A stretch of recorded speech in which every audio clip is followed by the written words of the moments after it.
All right, take a breath. Let me tell you a story. If you were to ask anyone in my town about me, they'd probably shrug first. Then maybe someone would say, "Oh, you mean that old man near the railway crossing?" Yeah, that's me.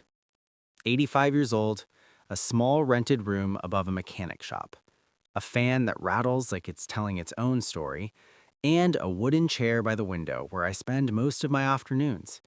No awards, no business empire, no framed certificates hanging on the wall.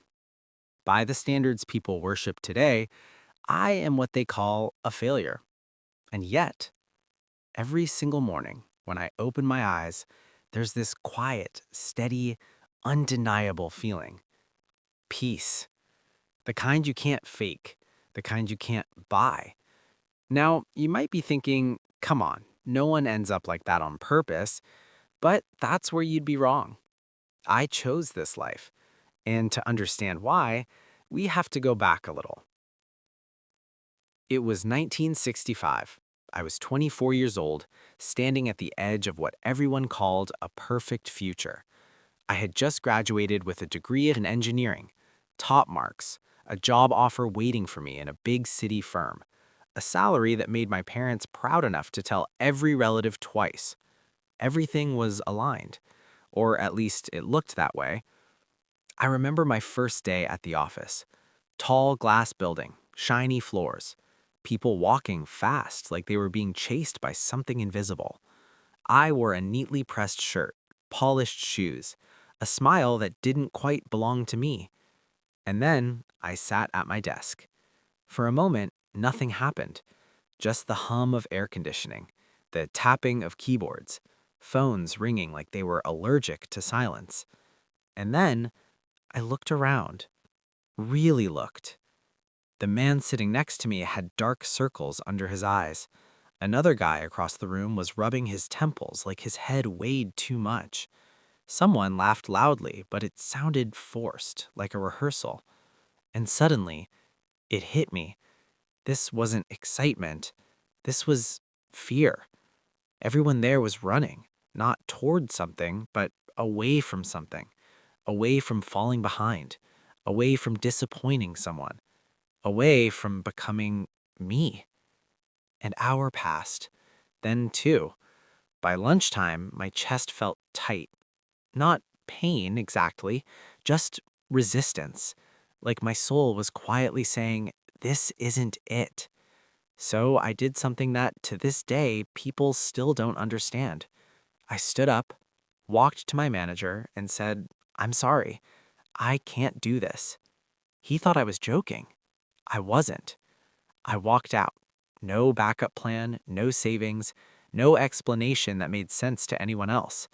Just a strange sense of relief, like I had just escaped something I couldn't yet name.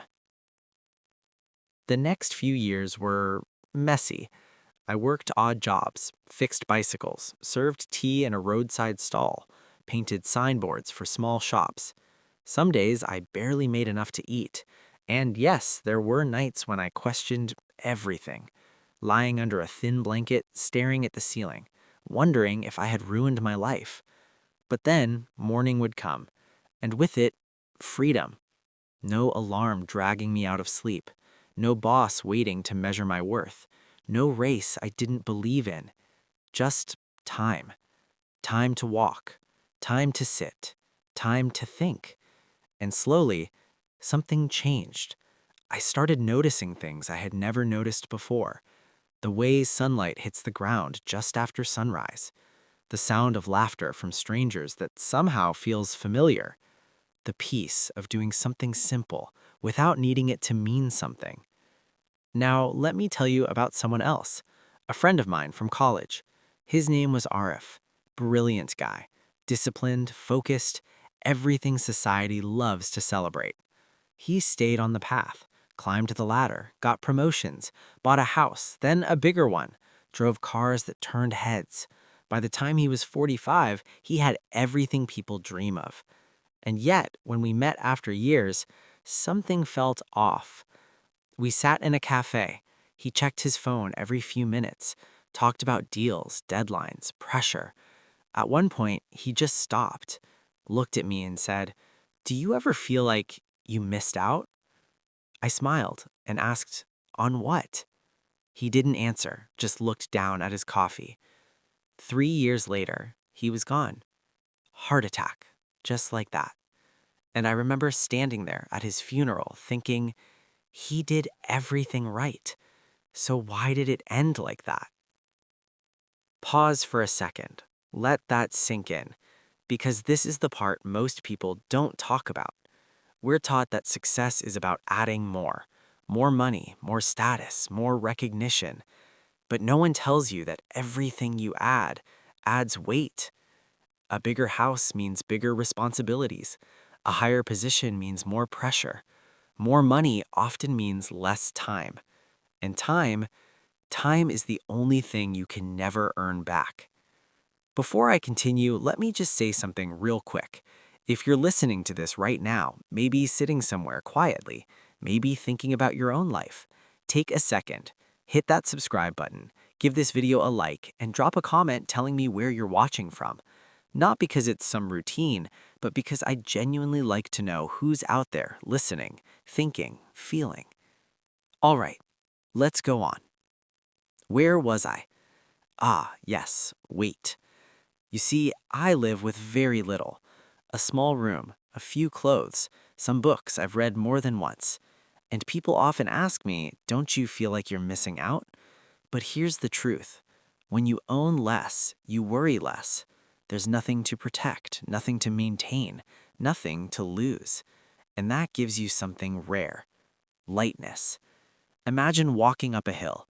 One person is carrying bags filled with gold, heavy, precious, valuable. The other is carrying nothing, just a bottle of water. Who do you think enjoys the climb? Who notices the view? Who actually feels alive? I chose to drop the gold a long time ago. Now, when I look at the world today, I feel something close to sadness. Not because people are failing, but because they're trying too hard to succeed in things that don't matter. You've got people measuring their lives in numbers, followers, views, income charts. You've got young minds turning themselves into machines, optimizing everything: sleep, diet, time, trying to become perfect systems.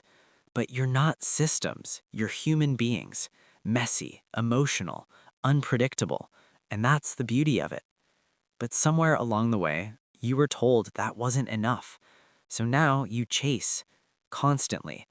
And even when you achieve something, there's always something bigger waiting. Another goal, another comparison, another reason to feel behind. It never ends. Let me tell you what real wealth feels like. It's not a number in your bank account. It's waking up without dread. It's drinking tea slowly without checking the time. It's having conversations that don't need to lead anywhere. It's sitting in silence and not feeling the urge to fill it. Real wealth is freedom from constant wanting. Do you know what people fear the most? Not failure, not really. They fear being judged. They fear being seen as less, so they keep playing the game. Even when it's draining them, even when it's costing them their health, their peace, their life. But here's the strange thing. The moment you stop caring about status, you become untouchable. No one can control you with titles. No one can scare you with comparisons because you're no longer playing. I've been called a failure my whole life. Relatives stopped asking about me years ago. Old friends drifted away. And that's okay, because I gained something they didn't even realize they were losing: my time, my breath, my days. I have watched thousands of sunsets, not from a penthouse balcony, but from simple places: roadside benches, quiet fields, that same wooden chair by my window. And every single one felt enough. So if you're listening to me right now, feeling stuck, feeling pressured, feeling like you're falling behind, listen carefully. You're not behind. You're just being pulled into a race you never chose. And you have permission to step out, to choose a smaller life if it feels bigger to your soul. to earn less if it means living more, to be called a failure and still be completely at peace. I'm 85, no legacy to leave behind, no empire, no grand story the world will remember. But I wake up every day, take a deep breath, and feel grateful. And honestly, that's more than enough. Maybe one day you'll understand what I mean. And if you do, I'll see you there. Not at the top, not in the spotlight, but somewhere quiet, where life finally feels like it belongs to you. And trust me, the view from here is beautiful.